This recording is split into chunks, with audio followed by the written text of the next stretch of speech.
Umeinuliwa, umeinuliwa.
Glory be to God. Glory be to God. Amen. Glory be to our Father. Hallelujah. Hallelujah. In the name of Jesus Christ. Mimi nimefurahishwa na Bwana. Na kile ambacho moyo wangu ulikuwa unatamani kuona mimi nimeona. Amen. Na nilikuwa natamani tu nione Roho wa Bwana akitembea nasi usiku mzima. Unajua zile kanisa zingine usiku wao unakuwa sio mrefu kwa sababu wako na waibaji, wako na uniform, wako na drum set na kinanda na microphone. So yani wako na vitu za kuhakiki busy, sisi hatuna. So tusipotimua na Roho wa Bwana tutachoka. Roho wa Bwana asipoteremka hapa we will be tired. And therefore I thank God because mimi mwenyewe nilikuwa naongoza hapa sijang'ang'ana, na pia wewe nadhani naamini ya kwamba haujang'ang'ana kuomba. I hope hujang'ang'ana kuomba. Amen. Amen. Hey. That was my desire. Kwamba tunaweza jiachilia mbele za Mungu hivyo. Tupiga magoti, tulale chini. Pastor Mangi, something is happening. Amen. Something is happening. Hata mtu atoke mbinguni aniambie namna gani, I know God has a purpose for this ministry. Amen. Nadhani kuja hapa ilikuwa mchezo. Mungu aliharibu maneno ya wengine ndio yetu kwanza. Ilikuwa hoteli ya mtu. Na unaona alikuwa ameinvest. Pastor Mangi, si unaona huyu mtu alikuwa na bidii. Mungu aliharibu biashara hii yake ndio yake kamiliki. That is how we see the sovereignty of God. The sovereignty of God means akona utawala wa kutawala hata mioyo. The Bible says yes, tulikuwa tunafanya the topic of the sovereignty of God in the Giants of Faith Bible study ya Wednesday fellowship, na tukafanya the sovereignty of God, na tukaona ya kwamba ukuu wa, yani sio utawala, sovereignty kumaanisha utawala wa Mungu. Tukaona Mungu ati anatawala hadi mioyo ya wafalme. So Mungu anaweza tawala hata mioyo ya wenye mabiashara wa mahali hapa wafanye vile yeye anataka. Amen. Juu akona the sovereignty kumaanisha akona uwezo wa kusukumia mtu kufanya kitu Ako na uwezo wa kusukumia mtu. Sio shetani tu anaweza fanya mtu apate accident. Hata Mungu anaweza kutoa kwako kwa nyumba kupeleka mahali kifo chako kiko. Because he is so supreme. He can do everything. That is the sovereignty of God. That everything is under God. So the owner of this business was under God. And God decided you shall close that business. Nitaanza kufanya ufanye uanze katika kitabu chako uanze kuona hasara ndizo mingi kuliko faida ukafuge ili hii nyumba ikuwe kazi yako. Imagine Mungu akaribu biashara ya mwingine ndio wewe ukue hapa. Don't you see there was a purpose? There was a purpose. Na sisi lazima tujitoe kama Mungu alifanya mwingine aende ana huko aache biashara yake juu yetu, na sisi lazima tumuonyeshe tulikuwa tunahitaji hapa. We needed this place. Lazima tuonyeshe Mungu ni kweli Mungu haukufanya kimakusudi. Tunatoa hata ile ni hadi taha. And that is why we are here tonight. Kwa hivyo Mungu alikuwa mbinguni ni kweli kuna watu walikuwa wanahitaji nyumba hii. May God bless you. I just want to prophesy the word of tonight. I don't want to preach, I want to prophesy because I have all the graces by the grace of God. Amen. And I want us to prophesy for the nation of Kenya, for this land of Kibro. Because and I was also to prophesy for you. So I want to prophesy for 3 things. You and everything that includes you, your family, your wife, your husband, your children, and your work and your visions. I want to prophesy to you. Number 2, I want to prophesy for Kibro. Number 3, I want to prophesy for the atmosphere of our lives, atmosphere and realm of the Spirit in the name of Jesus. Isaiah chapter 45, tutaanza verse 1. Isaiah chapter 45. We shall start from verse 1. And tutasomewa na tusomea.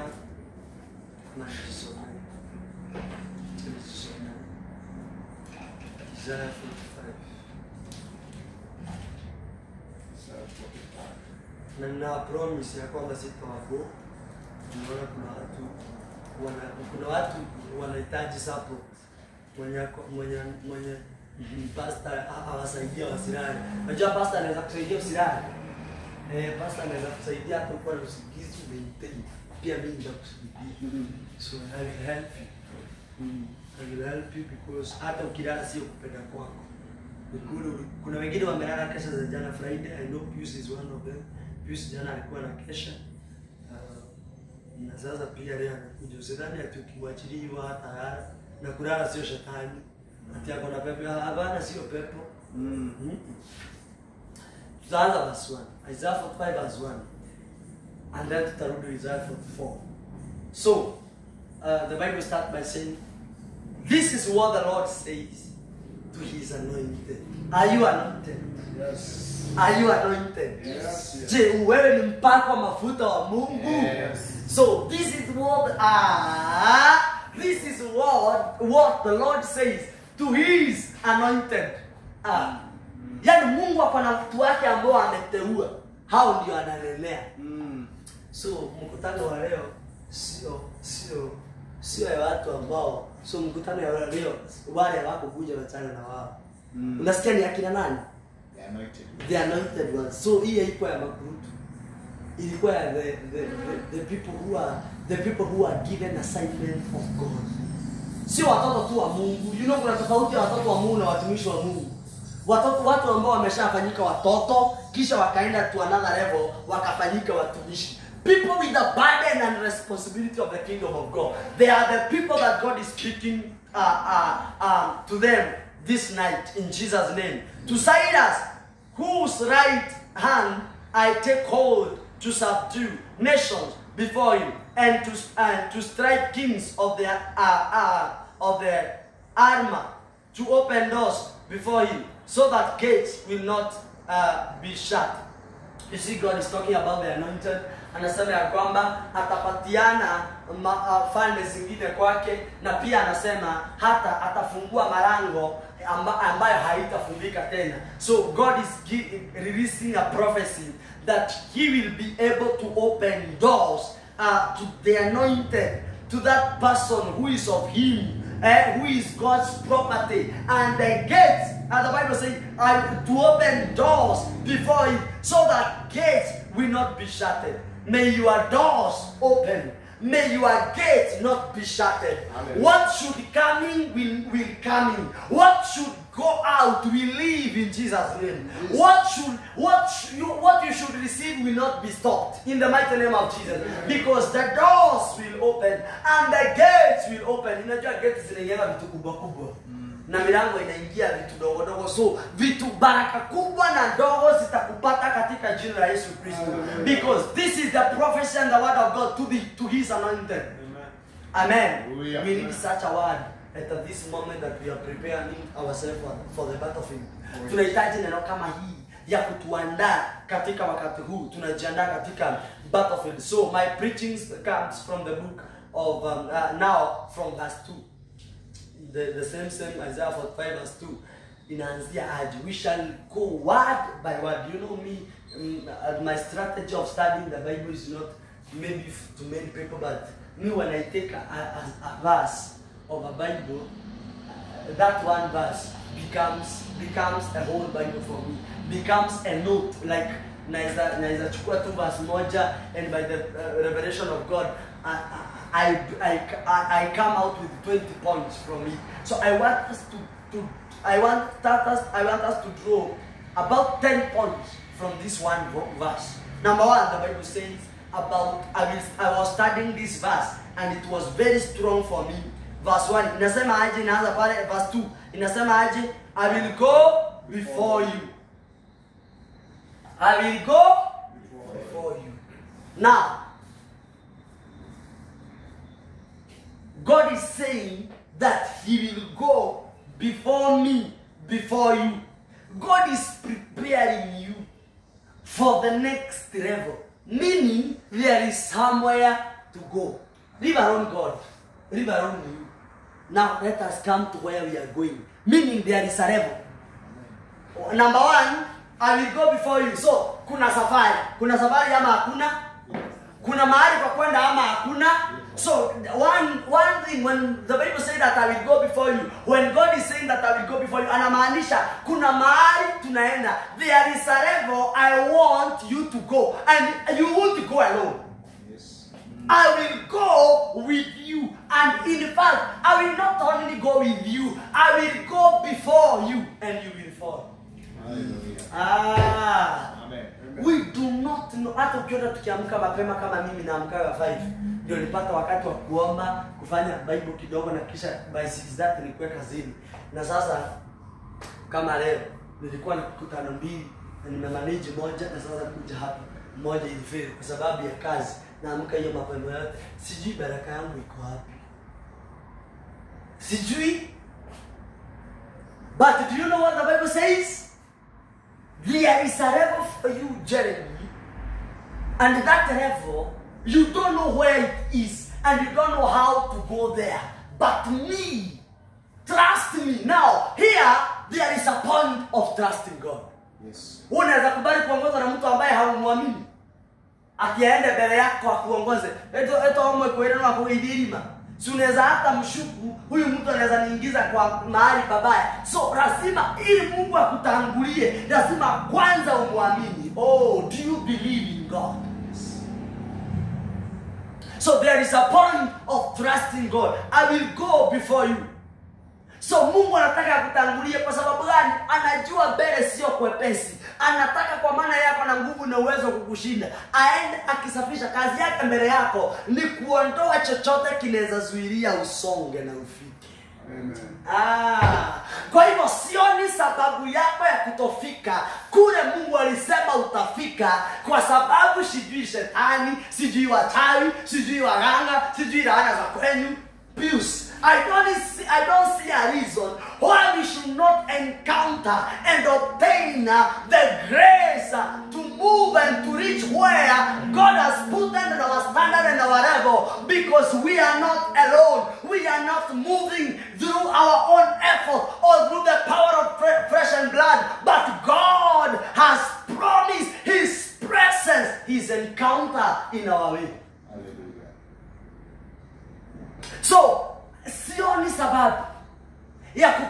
kiroho. Sioni sababu ya kutokuwa kimaombi. Sioni sababu ya kutobarikiwa na pesa na fedha na baraka mingi. Watoto wetu wakiona Mungu tunayetumikia wanasema, Mungu wa baba yangu ambaye ni pastor, nitamtumikia hata mimi.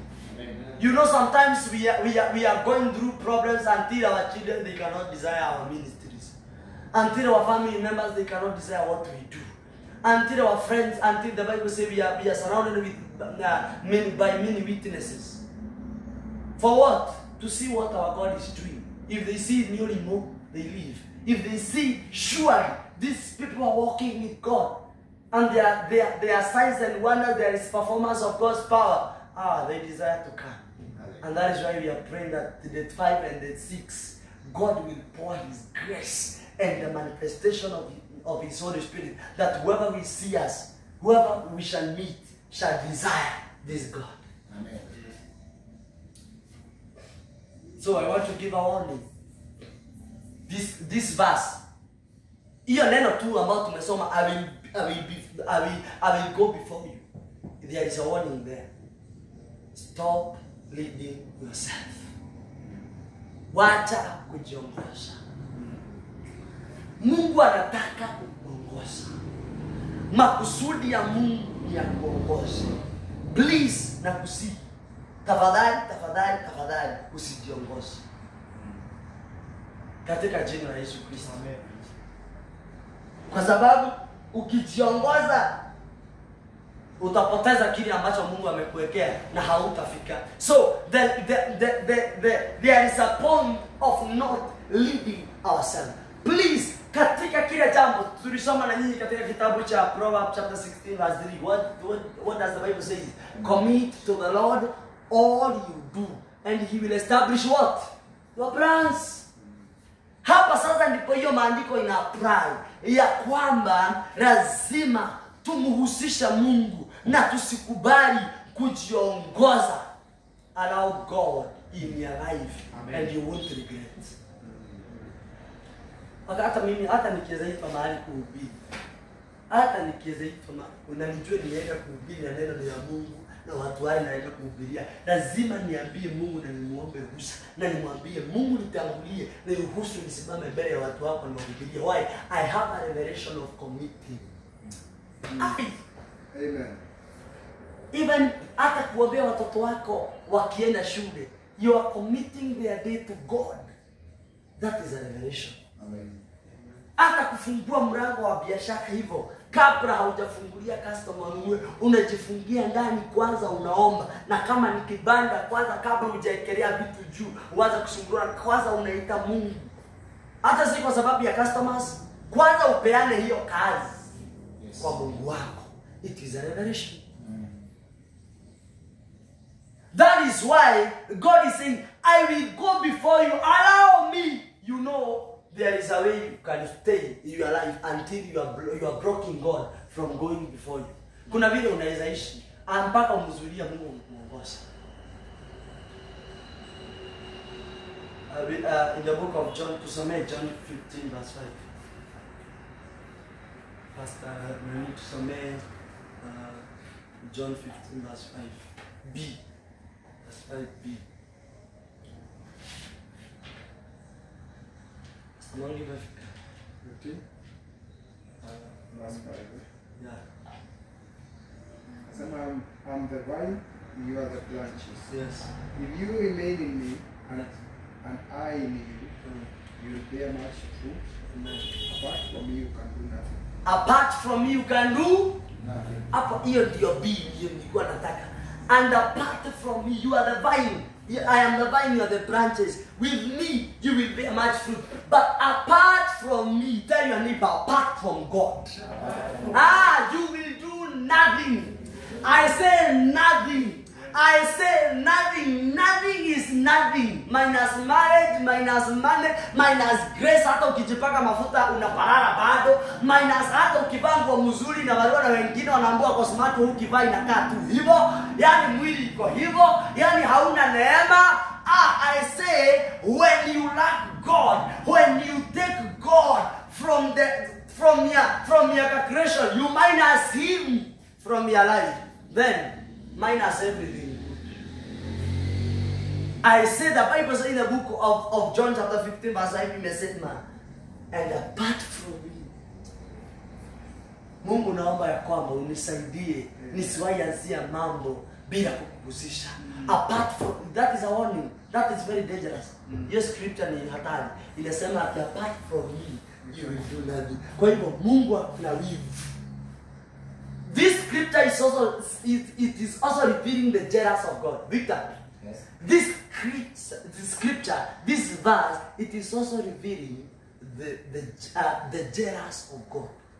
Mungu hatakubali uanzie huduma hata kama ni ya kumwabudu, na kisha ukue hauko ndani yake dhabiti akubali faulu. Amesema na ameapa, apart from me you can do nothing.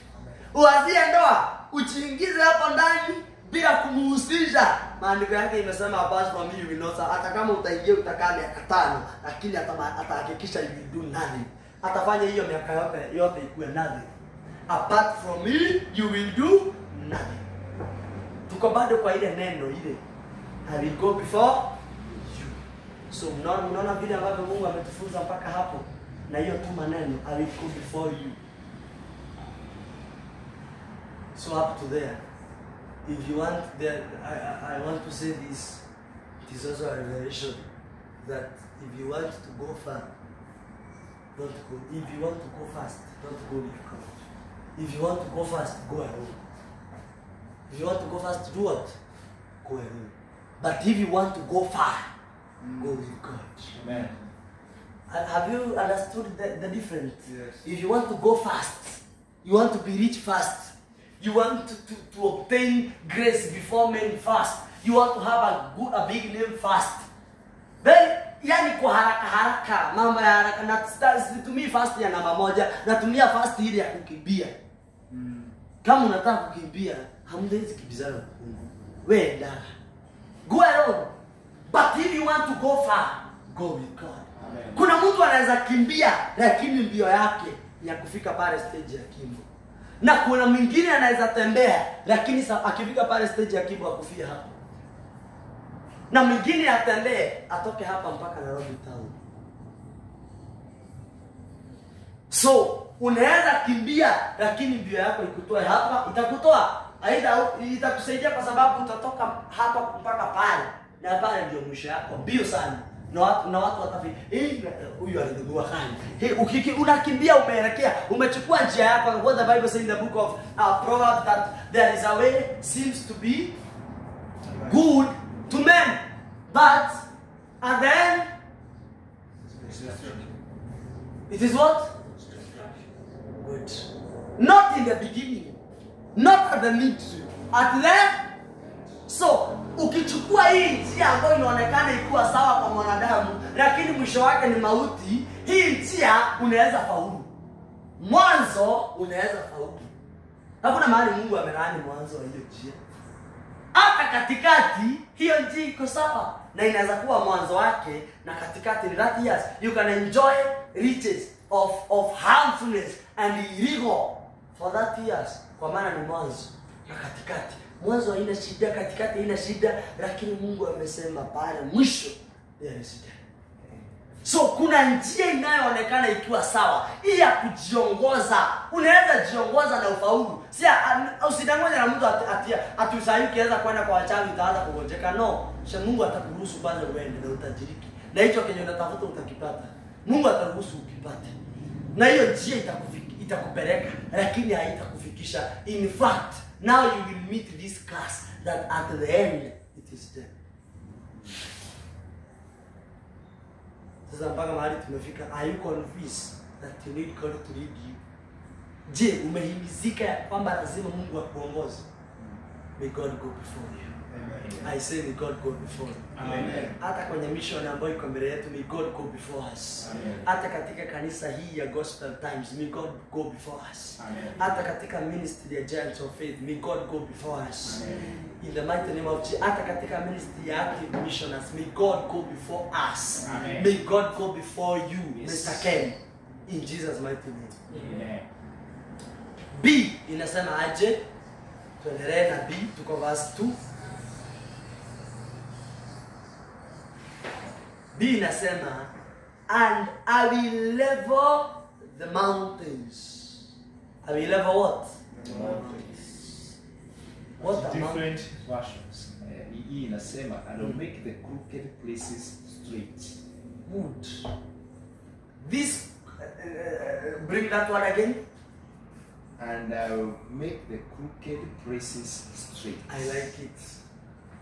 That crooked places, that mountain, what is it that God is talking about? Level the mountains. Mountains are things that are in your life but should be not there. They are illegal things in your life. Mountains, they are obstacles. Obstacles are things that are in your life that should not be there. Those are the mountains that God says, I will level them, I will destroy them. They will not be seen anymore. May God level the mountains in your life. Amen. The mountains of diseases and sickness, may God level them in Jesus' name. The mountains of poverty and lacking and fraudulence, may God level them in Jesus' name. The mountains of death, the mountains of shame, may God level them in the name of Jesus. The mountains of pain, stagnation, and failure, shadows of failure, shadows of the past, may God level them in Jesus' mighty name. And I will level the mountains before you. So sababu moja Mungu kutuongoza pale ilianzia, I will go before you. The first reason why God is going before us ni gani? Ni gani? To level kuma Inasema clearing and paving the road. Sikia hiyo. Clearing and paving the what? The road. The road. So there is a way. Hii njia Mungu alisema ati I will go before you. Kwa hivyo tuko katika njia. Nataka upige picha ya safari.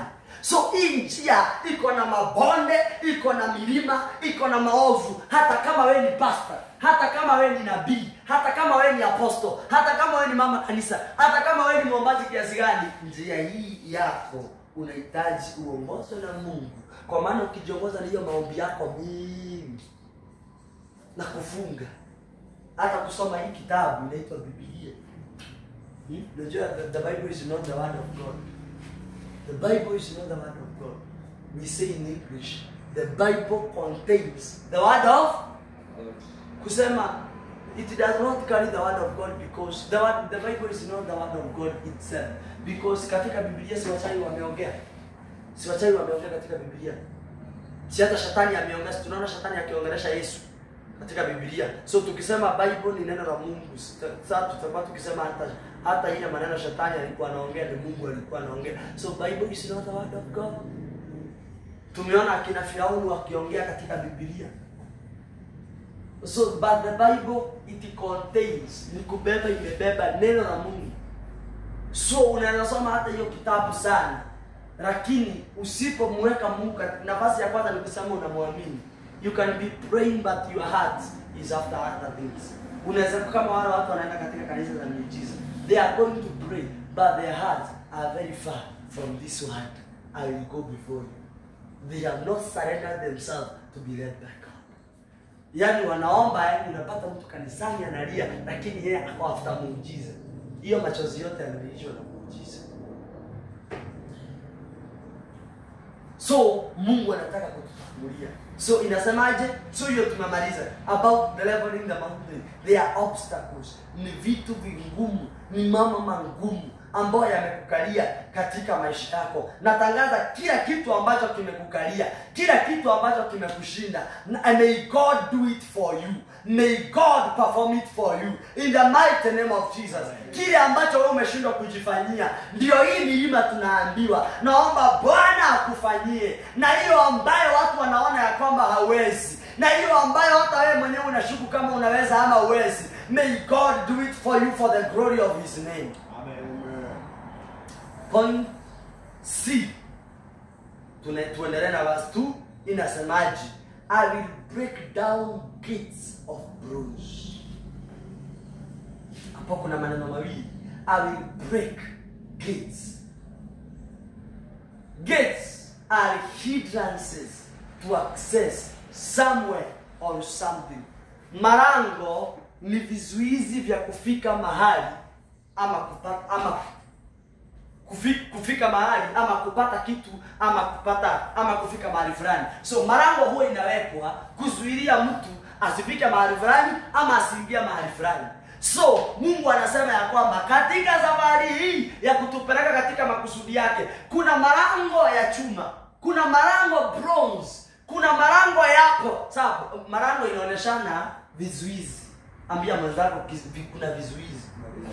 Sasa bronze inaonyeshana hapa. Unasikia hii malango si ya bao. Maandiko inaelezea pia si ya chuma. Unajua chuma tunaelewa chuma ni nini. Lakini maandiko inaongea kuhusu bronze. Sasa hapa hii bronze inasimamia ngumu. Inajaribu kututolea picha hii malango vile ilivyo. Ngumu wake sio malango tu, sio vizuizi tu, lakini ni vizuizi zilizo na backup ya reason. Yani unajua kuna mtu unaweza kuhubiri mahubiri ambayo haina background.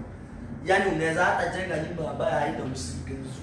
Hata unaweza kusimama mahali waanze kupia watu story ambayo haina background. Huwa hawaelewi. So hizi vizuizi hata shetani anaanza hata kukupiga kama vile alianza kupiga Ayubu. Yani sababu ambazo hazikuwa na ground zake hazikuwa strong. Lakini sasa hii maandiko inasema ya kwamba hizi vizuizi ambazo shetani anatuletea ziko na ground. Hii bronze inaonyeshana ile nguvu na nguvu shetani ametia na bidii ambayo shetani ameweka ili atuzuilie sio kidogo. So the bronze is drawing the picture of how strong are the gates. Swali yangu ni, shetani anaweza fanya hii kazi yote ya kutuwekea malango ya chuma, ya kuweka gates, ya kuweka hizo bronze kama hakuna kitu cha dhamana tumebeba?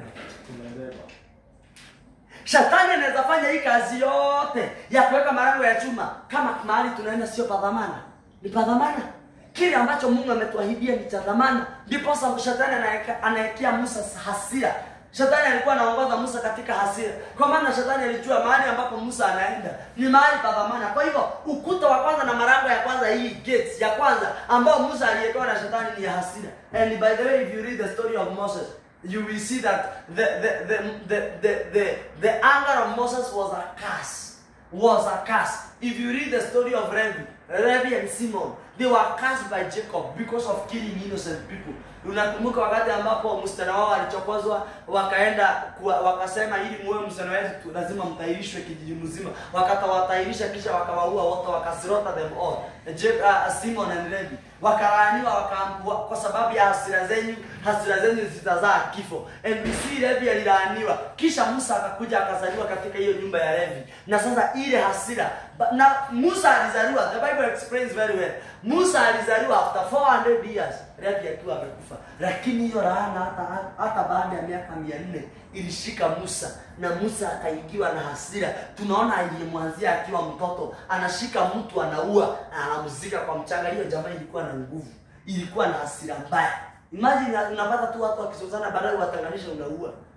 So hasira zile shetani alizifanya malango ya kumzuilia afike Kanani. Pia sisi tuko na Kanani yetu. Mahali Bwana ametuazia. Kanani ya kwanza ni mbinguni, kule tumewekewa utajiri wa milele. Kanani ya pili ni dunia hii. Turithi ile Petro aliuliza Yesu tutalipo na nini, akaambiwa ni mara 100 hapa na uhai wa milele. So hiyo mara 100 hapa, baraka za Mungu hapa duniani. Shetani anaweza weka vifungo na vizuizi na malango hii ili tusipotee. Lakini natangaza kama mtumishi wa Bwana jioni ya leo, usiku wa leo, chochote ambazo kinaweza simama mbele yako kama malango ya kukuzuilia usiingie na usipate kile Bwana amekusudia na usifike mahali Bwana angependa ufike, Baba aifungue na Baba aing'oe katika jina la Yesu Kristo. Kila malango ya chuma, kila malango migumu, kila malango ya nguvu iliyochomelewa na shetani ili ufike mahali ushindwe na ukose njia, may God go before you and break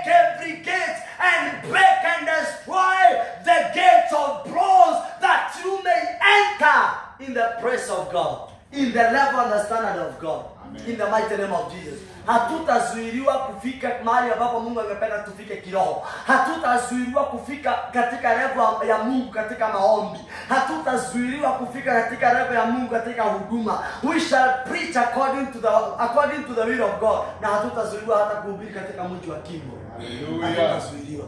Hatutazuiliwa. Pastor Mwangi, hakuna marango ya shetani hata kama ni ya chuma hiyo bronze ambayo imewekwa mbele yako hapa Kimbo kuwini so na kuita watu kwenye ufalme na kujaza nyumba hii na twende mahali pengine tukombe uwanja tujenge nyumba ya Mungu.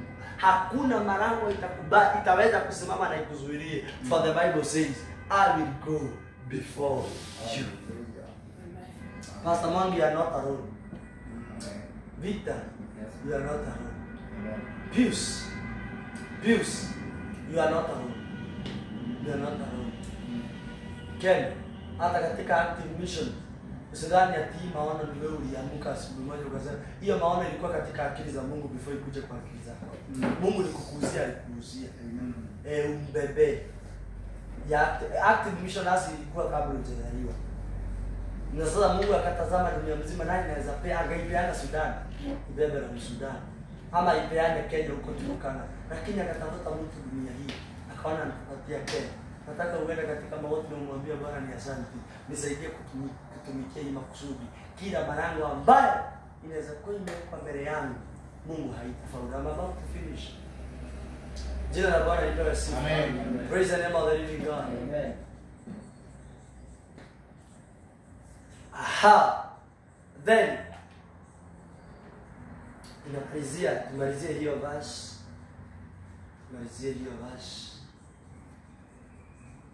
And cut through bars of iron, I will give you hidden treasures, riches stored in secret place, so that hey, there is grace here. Mungu anasema ya kwamba baada ya kufanya hivyo nitakatakata hiyo marango yote, hizo chuma zote, basi ni hizo chuma. Mungu atazikatakata zote. Na kisha verse 3 inasema I will give you hidden treasures. Nitakupatia utajiri uliofichwa. I will give. Give ni kumaanisha Mungu wetu sio mchoyo. Give ni kumaanisha Mungu wetu ni Mungu wa kubariki, ni Mungu wa kupeana. Can we become like God? Hata katika hii mission tuko nayo next week. Can we become givers? We can see that our God is a giver. He's saying I will give. So God is a giver. God is a giver. Can we also become givers? We can see the point. I will give, meaning He cannot give if the behavior of God is not giving. He cannot give. So He is giving because He have a character of giving. May you receive us a character of giving, the character of God. Oh, yeah. Giving yourself to kingdom service, giving your time to serve God, and giving your money and your resources to serve God. Father, I pray that you may make us to be givers as you are a giver. Amen. Number 2, so we can see God as a giver. Number 2, the Bible says hidden treasures. Hidden, utajiri uliofichwa. Umefichwa kwa nini? Kwa maana ni utajiri wa dhamana na ni wa kina nani? Hey! Ni wa wale ambao tulisoma pale juu there anointed. Mungu amesema atatufichulia utajiri uliofichwa, ameufichia sisi.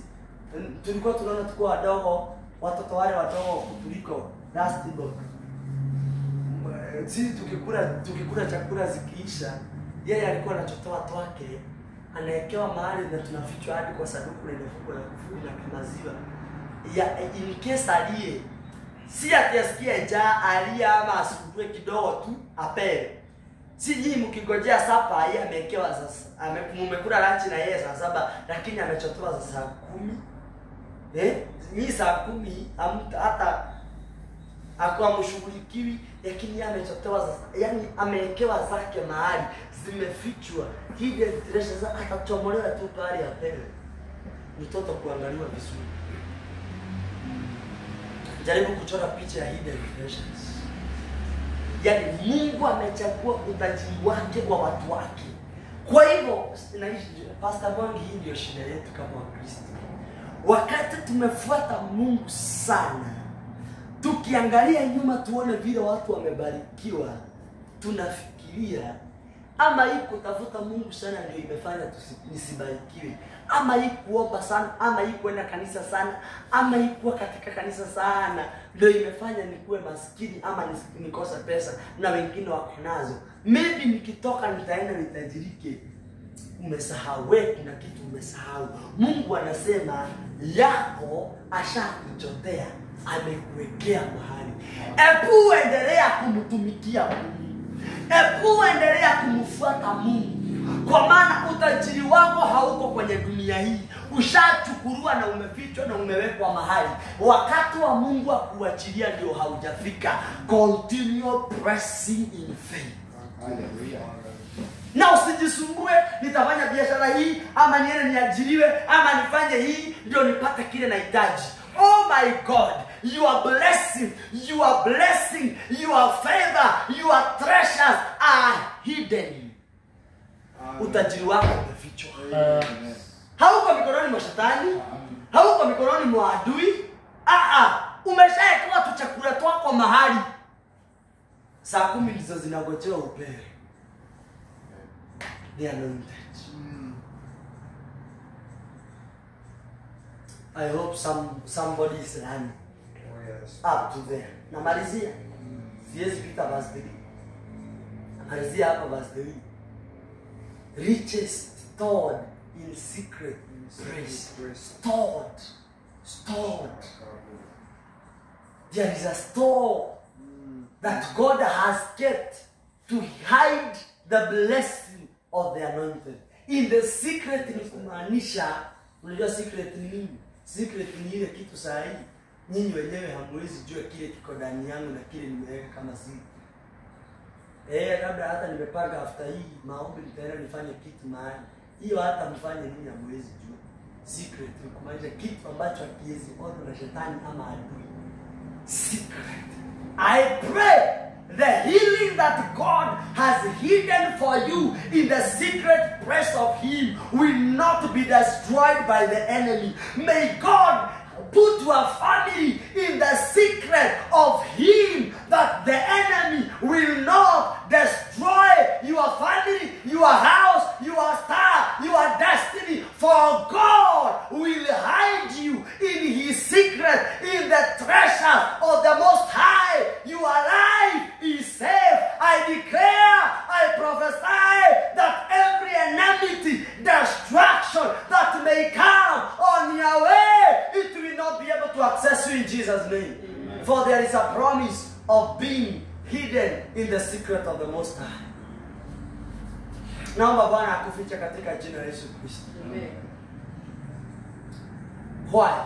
Kwa nini Mungu anafanya hii mambo yote? Si kwa sababu wewe ni mzuri. Kwa nini Mungu akufanyie hii mambo yote, akufiche, akusiagie milima? Last year deliver us tulikuwa tunasiaga milima. We were threshing the mountain. The theme was threshing the mountain. Sasa hii mwaka tuko na theme ya decorating the crown of rejoicing. Sasa Mungu amesema ati atatusiagia milima. Mungu amesema kwamba atavunja malango ya chuma. Amesema ya kwamba atatuongoza. Kwa nini? So inasema, so that you may know that I am the Lord, the God of Israel, who summons you by name. Ndio mjue ya kwamba mimi ni Mungu anayewanenea na kuwataja kwa majina. Simama na miguu yako ili mjue ya kwamba mimi ni Mungu, so that you may know that I am the Lord. I am doing all these things to you.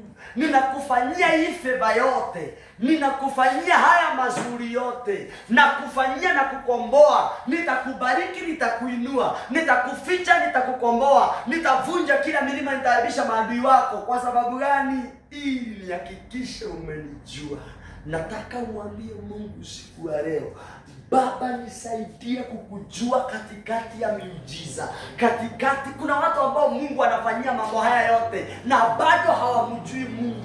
Wanadhani ni nguvu zao na uwezo wao. Wanabarikiwa wanasema ni bidii yao. Wanainuliwa kwenye huduma wanadhani ni ulimi wao wa kukonimizi wa shirika. Wanakosa kumjua Mungu. Makusudi ya Mungu kupatia mtu gari ni ili huyo mtu atazame wanaotembea na miguu. Ajione ya kwamba mimi ni nani, ya kwamba singekuwa natembea na miguu, Mungu amenipa gari. Sasa uanze kumuona Mungu as a provider and a caring God, that you may begin knowing God as your provider and as the taking care of your life. So the decision of God that he has made tonight, that he will do to us all these advantages for this reason, that we may know him. I want you to pray that God help me to know you. Mungu nisaidie nikujue. Ukifanya miujiza nikujue. Ukiniinua nikujue. Ukitembea katika kazi yako nikujue. Ukiniongoza nikujue. Katika huduma nikujue. Baba, katika matendo yako makubwa na madogo. Tumesikia milima na mabonde. Yale ile mikubwa na ile madogo. Mambo makubwa na madogo tutamjua Mungu. The desire of God tonight, it is that we may know him and the power of his resurrection. And the power of the Holy Spirit, that we may see the doings of the Lord and our hearts will be convinced no one else can do such things if it is not God. Hakuna mwingine anaweza fanya hivi kama sio Mungu. Nani ambaye ako na tamaa ya kumwambia Mungu, usinifanyie haya yote na nikose kukujua. Mungu nisaidie nikujue. Do you know what happens? What happens when Jesus lost his life on the cross? Maandiko yanasema wakati Yesu alipumua mara ya mwisho, kuna mambo kadhaa ilifanyika. Number 1, maandiko inasema ya kwamba pazia ya hekalu ikakatika mara 2. That is number 1. Number 2, mawe ya mlima ikaanza kupasuka ikitapakaa. The sprinkling of the stones. Number 2, kukafanyika ya kwamba kukawa na giza ikaingia. Number 3, maandiko inasema ya kwamba kaburi zikafunguka. Waliokuwa wamelala kwenye kaburi wakafufuka pamoja na Kristo. Maandiko inasema ya kwamba and the graves opened and the dead came life again. Na wakaanza kutembea. It was a history that is real. So wakati ambao hayo mambo yote ilifanyika, maandiko inasema walinzi waliokuwa wamekaa pale wakimlinda Yesu asichukuliwe ama mwili wake usiibiwe, hao walinzi wakaambiana Kenodia kemani no na nimuona maundu macio mothe mekika nema huyu alikuwa mwana wa Mungu. So Mungu alifanya hayo mambo yote ili angalau watu wajue yeye ni nani. Mungu alifanya hayo mambo yote hadi akahakikisha waliomsulubisha Yesu wamekiri kuwa alikuwa mwana wa Mungu. So kama hayo mambo yote haingefanyika, kama pazia haingepasuka, kama kaburi hazingefunguka, kama hakungekuwa na giza, hawa walinzi hawangesema kwa vinywa vyao ati ukweli. The Bible start by saying that they said truly, other version they say verily he was the Son of God. So Mungu alifanya haya mambo yote ili kuwa na vinywa vitadhihirisha na vijue ya kwamba mimi ni Mungu. Pia haya mambo yote Mungu anafanya na amesema na ataahidi atafanya ya kwamba ataifanya ili tumjue. Si ukubali kumjua Mungu na nguvu zake na uwezo wake. Fungua kinywa chako uambie Bwana, Baba utakaponibariki nisaidie kukujua. Nisaidia kukujua. Najua umechoka lakini fungua kinywa chako, jilazimisha kuomba. Force yourself to pray and tell God, Baba, nisaidie kukujua. Nijue nikujua pamoja na nguvu zako zinazofanya kazi ndani yangu. Nguvu zako zinazobadilisha. Father, help me to know you. Father, help me to know you. Father, help me to know you. When you do miracles, when you don't do, wakati umefanya na wakati hujafanya, wakati umefanya mabaya, hata wakati huo ni wakati wangu wa kukujua. Wakati umefanya mazuri, huo ni wakati wangu wa kukosa kujiona na kuona ukuu wako nikujue. Wakati Bwana umefunga milango, huo ni wakati wangu wa kujua ya kwamba unaifunga kwa upendo. Wakati umefungua milango, huo ni wakati wangu wa kujua ya kwamba wewe ni Mungu naye nijali. Father, Father, Father, Father, Father. The Bible says in the book of Joshua, in the book of Daniel, that those who knows their God, they shall do exploit. Knowing you is a source of power. Knowing you is a source of power. It is the essence of encouragement. It is the essence of courage. Father, Father, Father, Father, I pray for my spirit that you may help me understand you, know you, and the power that resurrected you from the grave, that I will believe in every obstacle, in everything that is hard for me. It is possible with you that I will not differ and I will not lead myself. Baba, ninakupa nafasi ya kwanza uniongoze kama vile neno lako linasema, you are speaking to the anointed. Thank you for calling me the anointed tonight. Thank you for your anointing. Thank you for your anointing. So may you help me go, that I may know you and let you lead me, O God. Nisaidie kukujua. Niongoze Bwana. Niongoze Bwana. Niongoze Bwana. Nisaidie kukujua Bwana, kukupa nafasi ya kwanza ndani ya maisha yangu.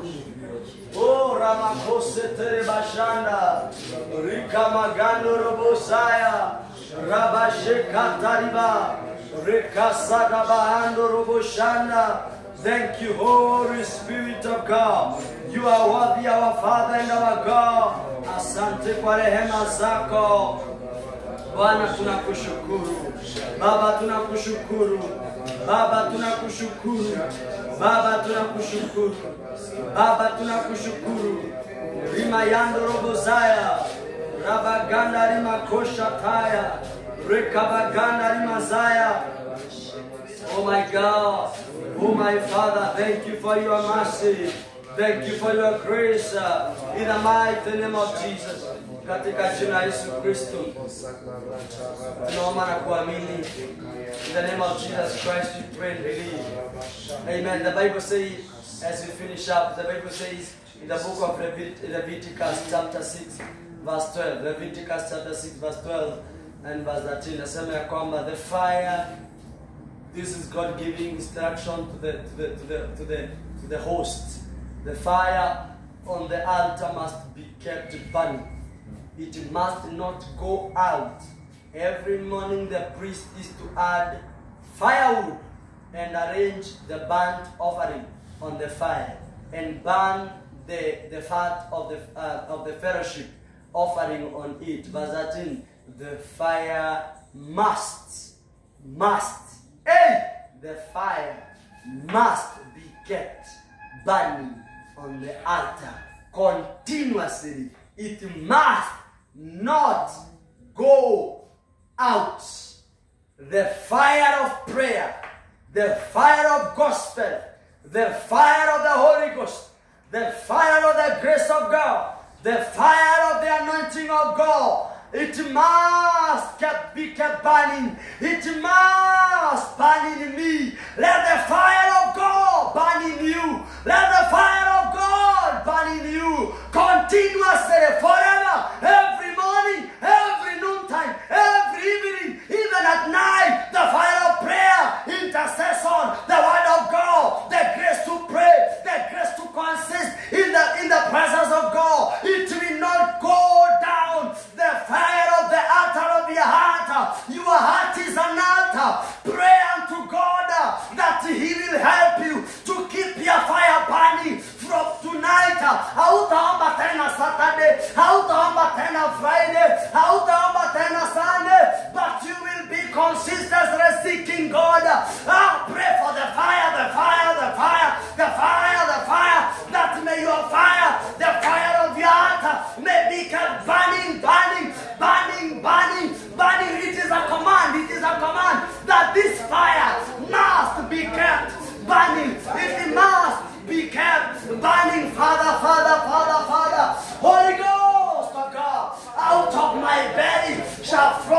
rivers of the living water, and the fire of the Holy Ghost, and the fire of the Word of God, and the fire of the Spirit of God, and the fire of prayer, and the anger of God, and the hungriness, and that Spirit of God will continue in me. The fire of God will not be quenched. The fire of God will not be quenched. The fire of prayer, the fire of seeking God will burn and burn and burn and burn and burn.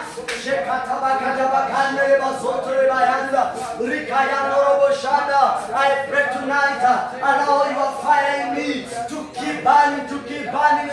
Moto wako Bwana usidi kuwaka, usidi kuwaka, usidi kuwaka.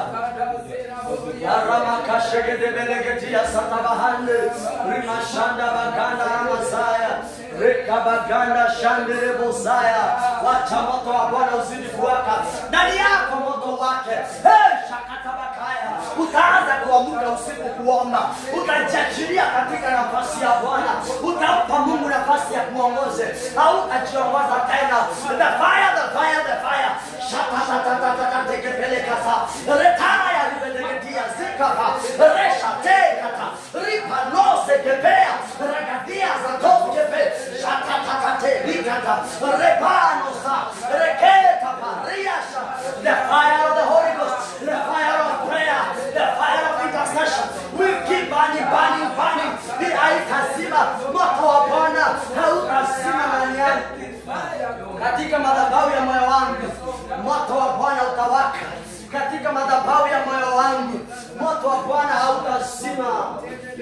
In the name of Jesus. Je, kuna jambo, kuna jambo usilo liweza. Je, kuna jambo gumu lolote usilo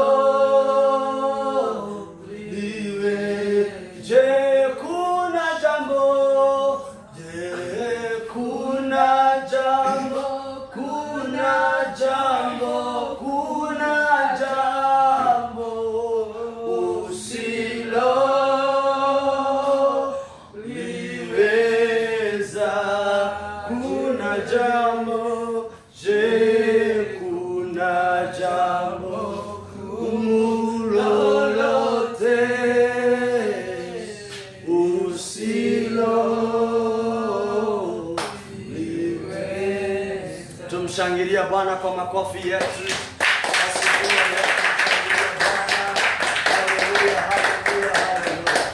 In the mighty name of Jesus Christ. Ningependa tusimame kwa miguu yetu tunapomkaribisha mtumishi wa Bwana Pastor Mwangi, ili tuko na program ambayo imesalia, hatujajitambulisha. Hiyo ni yeye atafanya katika jina la Yesu Kristo.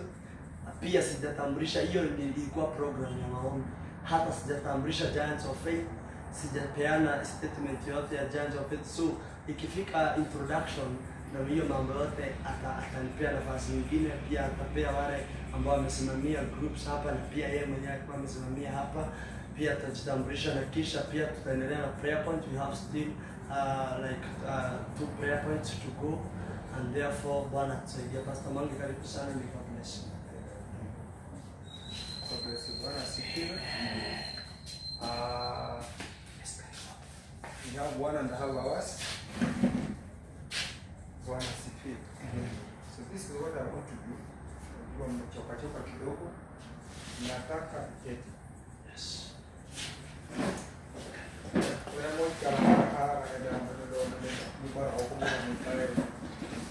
Bwana asifiwe. Hata Mungu uliza swali. Kai. Hallelujah. Amen. Stamuyo. Yes. Mungu mzima Kabisa. kwa nini nenda naenda?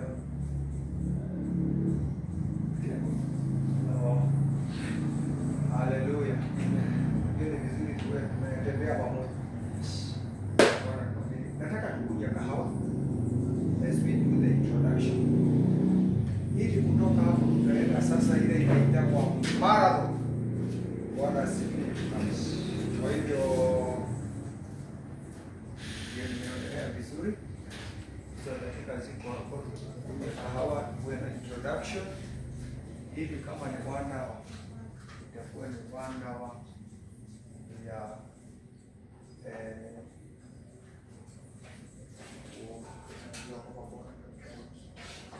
Bwana asifiwe. Sasa mimi Bwana asifiwe. Kwa mzima? Endelea vizuri. Haleluya. Amen. Pastor Mwilo nakuja kama ataendelea vizuri. Ewe kwa hiyo na mwanzo. Ndani. Amen. Bwana asifiwe. Amen. Najua Kenya hapo kwa pia alikuwa anaposhikwa wakati kwa na ulikuwa umetoa kiapo. Leo atafanya ile tu. Bwana asifiwe. Haleluya. Kwa tukikoje ikaya tu ama tutekijega. Mbona tutekira tu hivi. Mambo ya kabarali malikiruma ya. Yes. Hallelujah, it is just fun. It is good to be happy in the presence of God. Hallelujah. Nafanya hivyo ili wale ambao wako harakishe kufanya introduction ili tujuane. Bwana asifiwe. Na leo this week nimekuwa nikifundisha yale